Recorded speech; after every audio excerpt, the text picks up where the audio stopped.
Sumpah aku bingung banget sama anak sekarang ini. Kamu tahu nggak, An? Pasienku ya, anak perempuan usianya 18 tahun ya, datang bilangnya katanya keluhannya itu jadi perut flek-flek, haidnya udah nggak teratur, katanya kurang lebih 4 bulan ini. Aku bilang hamil kali, enggak dok saya belum nikah.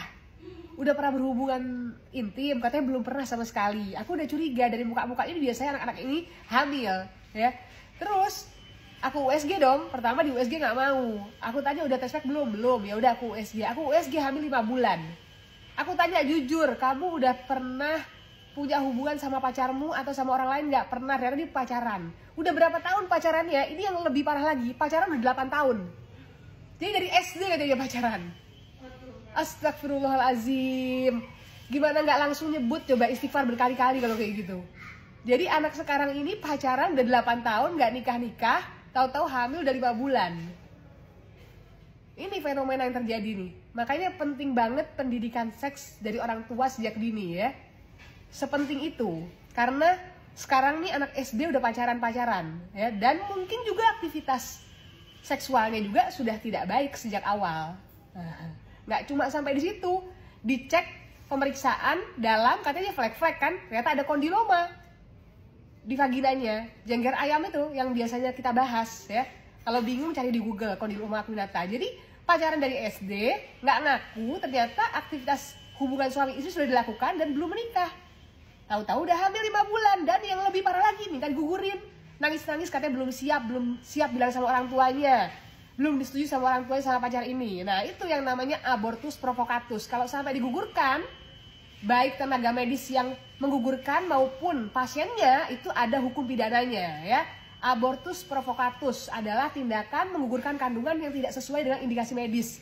Artinya bisa karena permintaan pasien akibat sosial ekonomi, karena kehamilan tidak diinginkan, karena faktor-faktor lain yang bukan merupakan indikasi medis. Apa aja indikasi medis? Kalau kehamilan tidak berkembang, kehamilan tidak bisa dipertahankan karena akan mengancam nyawa ibu, misalkan perdarahan dari jalan lahir, kehamilan di luar kandungan atau kehamilan ektopik, iya harus diambil kalau nggak mengancam nyawa ibu, atau dead conceptus, bayinya meninggal, dan berbagai indikasi medis lain yang dampaknya akan fatal jika dipertahankan karena akan membuat ibunya perdarahan, dan jika kehamilannya tidak berkembang dipertahankan juga nanti selain perdarahan bisa infeksi dan lain-lain. Itulah abortus yang diperbolehkan yang ada di dasar hukumnya. Tapi kalau permintaan pasien itu termasuk yang abortus provocatus kalau kita melakukan tindakannya tanpa indikasi medis. Jadi hati-hati, tenaga medisnya dan pasiennya punya kesempatan untuk mendapatkan hukum pidana ya.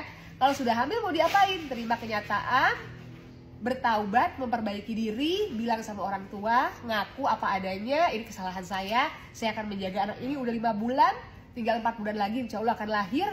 Selanjutnya nanti setelah melahirkan baru menikah, membangun rumah tangga dari nol, dan ajarkan anak-anaknya pendidikan seks sejak dini agar tidak berulang lagi kehamilan di luar nikah sebelum waktunya, di bawah umur, dan pacaran bertahun-tahun dengan kondisi infeksi menular seksual. Itu kondiloma acuminata ya, jengger ayam ada di vagina. Penyebabnya dari mana? Hubungan intim yang tidak aman, baik dari pasangan maupun dari dirinya. Ganti-ganti pasangan bisa jadi, yang menularkan bisa jadi juga pasangannya. Penyebabnya adalah human papilloma virus, HPV virus. Makanya di luar negeri begitu banyak hubungan intim di luar nikah, tapi pasien-pasiennya atau perempuan dan laki-lakinya aman karena sejak dini sudah vaksin HPV. Nah, itu ya. Jadi vaksin HPV dan pakai pengaman. Nah, bukan kita membenarkan hubungan intim, tetap hubungan intim sebaik-baiknya adalah dilakukan setelah menikah halal secara hukum dan agama. Tapi di luar negeri kenapa? Aman-aman aja karena menyadari pentingnya vaksin HPV dan pakai pengaman. Oke, hati-hati anak perempuan, anak laki-laki, orang tua apalagi. Ini PR besar buat orang tua ya. Didik moral agama sejak dini biar tahu ke depannya nanti bagaimana harus menjaga diri ketika bertemu dengan lawan jenis. Oke dokter Amira, love you all, selamat Jumat siang.